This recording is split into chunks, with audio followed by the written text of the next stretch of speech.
What's up YouTube, Henry Chung Fitness here. Today we are here to review the XOSS Nav. Now, I have received these as part of a contest that they had on Instagram and I did win. So I did get these for free. So today I'll be reviewing the XOSS Nav specifically, and XOSS stands for Extreme Outdoor Sports Science.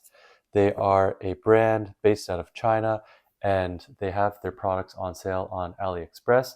They're quite well reviewed for the most part, and they're more so on the budget side as well. We've got the heart rate monitor, the X2 heart rate monitor. We've got the bike headlight XL400, and we've also got the Vortex speed and cadence sensor. Now, full disclaimer, this is my very first time using a cycling computer, so the XOSS Nav specifically is my very first cycling computer that I've ever used. So I don't have anything compared to, so this will be coming straight from someone who is using a cycling computer for the very first time. Now, what are my thoughts? I believe it's about $50 Canadian on AliExpress, which is pretty unreal for a cycling computer, in my opinion. Okay, so in order to turn it on, you press and hold this button on the bottom right, and it does take a bit of time for it to kind of initialize. So you might not necessarily realize that you've turned it on. So, but down here, this is the power button, and you can actually go through the different screens by pressing this menu button. And so far for now, this is what I've set my data screens to. I've got my speed, 3-second average power, FTP, cadence, heart rate, and clock. And as you can see here, it's searching for my power meter and heart rate monitor. And if you press and hold this button, you can basically hook it up to any sensors. Check out your route navigation if you've added a route through your phone, and then you can navigate through it. And there are workouts. I haven't tested this one out yet either. Workout modes, not really sure what that is. Okay, so I've set mine to cycling, right? There's settings. So different settings include GPS, which GPS you want to use. I guess I've been using GPS Baidu. Sounds like a Chinese GPS, so maybe I should use something else. Maybe just GPS GLONASS. There's a backlight, auto, ketone. You can turn this off as well. And there's auto pause. You can change the language, metric, temperature, laps, about, and that's pretty much it. So, oh, I don't know why it didn't change to GPS GLONASS.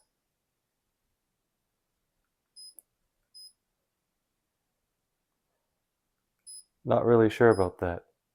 It's kind of strange. Regardless, we'll go back and you can shut down as well. In order to start, you actually press this button down here. And I found that it's actually quite quick to find the GPS. So we're inside right now, so likely won't be able to position, but you never know. And then once you're done, you actually press and hold this button, and then you're finished. And it'll upload your workout, and then you go into your app and sync it to sync the data. And I can actually sync the app with Strava, so it automatically uploads to Strava, which is nice. I haven't been able to figure out how to automatically upload this to Garmin as well, so I might have to download the data separately, but not really sure. These up and down buttons don't do anything on these screens. Yeah, that's how it works. And then we'll just go ahead and shut it down for now. I found that the battery has lasted quite a long time, so it's quite nice. I think it was about 2 bars left, but I've used this for many hours of riding. So basically, here is the back portion of the XOSS Nav. You've got your charging port back here, which is a USB-C, and you have the Garmin Quick Connect for the mount. It's no Garmin or whatever, but you are able to have a bunch of data screens, which to me was nice and handy, having the cycling computer out front in the out front mount and just seeing my power, cadence, heart rate, and speed, etc. So really neat having that on display while you're cycling. I don't have to check my Garmin watch, which is nice to see. One con that I did notice was this one specifically doesn't have navigation necessarily, so you can't use it like Google Maps per se. You can upload routes and it'll direct you for your routes specifically, but from what I've heard, it's not the best, and your compass is always facing north apparently instead of directing it upwards, which most people like to see. So yeah, that's one thing to know. I think their Nav Plus is the upgraded version, might have the maps, but I'm not entirely sure. I can't say. But what I've used this for specifically is mostly to just track my progress and real-time data while I'm cycling. So I have hooked this up to my Garmin Vector 3 power meter pedals.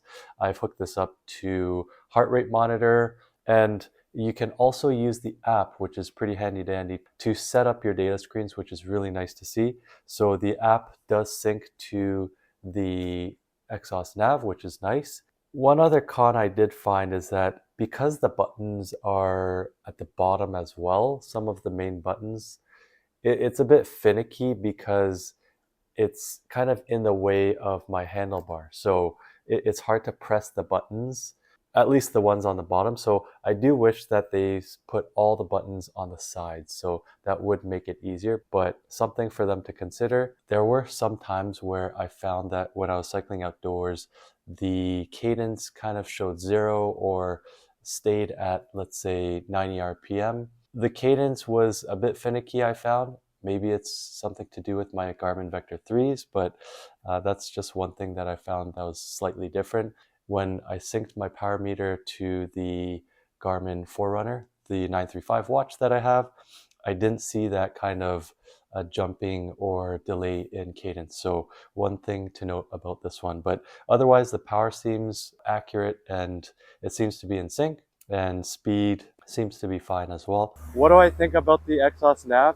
Honestly, it's my first time having a bike computer. I'm normally used to having a Garmin watch, and I'd look down at my wrist for, time, power, speed, all that stuff, cadence, etc. But having a bike computer is next level. You're able to see all of your data real time right in front of you, and in my books, that's a win. So 2 thumbs up for XOSS Nav, and just in general, having any type of bike computer. So there you have, folks. Thank you so much for watching. Please like, comment, and subscribe. If you've used the XOSS Nav, let me know in the comments below.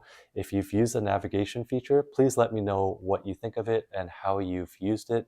If you have the Nav Plus, let me know also in the comments below if that one is a better upgrade. I believe it's about $10 Canadian as an upgrade. So do you actually get the map features where you can see your real-time location on a map? Let me know in the comments, and until next time, have a good one.